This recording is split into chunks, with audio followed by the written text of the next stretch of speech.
Mic on থাকার পরেও আমাদের কথা শোনা যায়নি, কারণ চারিদিক থেকে তখন বিভিন্ন ধরনের কথাগুলো বলা হচ্ছে, ব্যক্তিগত আক্রমণগুলো করা হচ্ছে। এই পরিবেশ কেন কোর্টের মধ্যে রাখা হবে?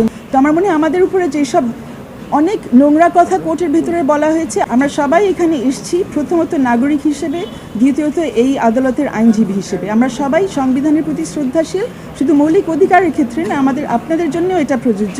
আমাদের 21 ধারা সংবিধানে যেখানে বলা আছে আমাদের সবার উপরে কর্তব্য রয়েছে যাতে আমাদের সংবিধান ঠিকমতো প্রয়োগ করা হয়, এই দায়িত্ব নিয়ে আমরা এখানে এসেছি, আর কোনো কিছু করার জন্য না। তো আমার মনে হয় আমাদের উপরে যেসব অনেক নোংরা কথা কোর্টের ভিতরে বলা হয়েছে, আরও একটা জিনিস আপনাদেরকে একটু বলতে চাচ্ছি, আজকে শুধু একটি আদালত না, অনেকগুলো আদালত আজকে চলার কথা ছিল।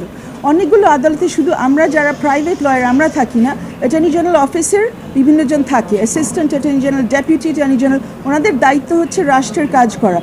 ওনাদের নির্ধারিত কোর্টে না থেকে সবাই কেন এই বেঞ্চের মধ্যে ছিলেন? আমাদের কেন এমন অবস্থা শুনতে হয়েছে যে আমরা যখন মাইক নিয়ে কথা বলার চেষ্টা করছি, মাইক অন থাকার পরেও আমাদের কথা শোনা যায়নি, কারণ চারিদিক থেকে তখন বিভিন্ন ধরনের কথাগুলো বলা হচ্ছে, ব্যক্তিগত আক্রমণগুলো করা হচ্ছে। এই পরিবেশ কেন কোর্টের মধ্যে রাখা হবে? যারা এই পরিবেশ তৈরি করছেন ওনারা কোর্টের উপর আস্থা রাখছেন কিনা সেটাই আমাদের প্রশ্ন। আমরা গেছি আমাদের একটি পিটিশন নিয়ে, আমাদের কিছু বক্তব্য রাখার জন্য, সংবিধান হাতে নিয়ে, আমরা আর কিছু করতে এখানে আসি নাই, এটা পরিষ্কার করলাম। আর আপনি যেটা সংখ্যার বিষয়টা বললেন, আপনার প্রথম প্রশ্ন ছিল যে কয়জন এর মধ্যে গুলিবিদ্ধ হয়েছে, কয়জন পুলিশের গুলির মাধ্যমে নিহত হয়েছে এবং সংখ্যা কী। এর মধ্যে আমরা কোনো সংখ্যার বিষয় এখানে নিয়ে আসিনি, একটাই আমরা তুলেছি যে পত্রপত্রিকা থেকে আমরা যে তথ্যটা পেয়েছি পিটিশনটা লেখার সময় সেটা আমাদের সামনে ছিল।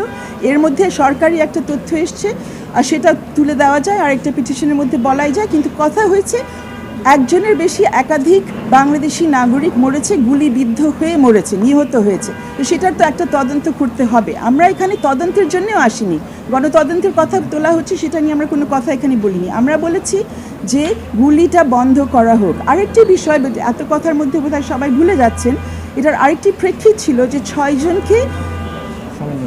6জন সমন্বয়কারী আন্দোলন। এটা আবারও বলি, আমরা কিন্তু এই আন্দোলনেরও কেউ না, আমরা নাগরিক এবং আইনজীবী। আমরা এসছি সেই দায়িত্ব থেকে যে আমরা দেখছি অন্য 6জন নাগরিক যারা একটি আন্দোলনের সাথে সম্পৃক্ত, বলা হচ্ছে যে তাদেরকে ডিবির হেফাজতে রাখা হচ্ছে। আজকে আমরা শুনলাম যে এর মধ্যে তাদের বাবা মা তাদের সাথে দেখা করতে গেছেন। একই কথা, ওনারা কিন্তু নাবালক না, ওনারা একটি আন্দোলনের নেতৃত্ব দিয়েছেন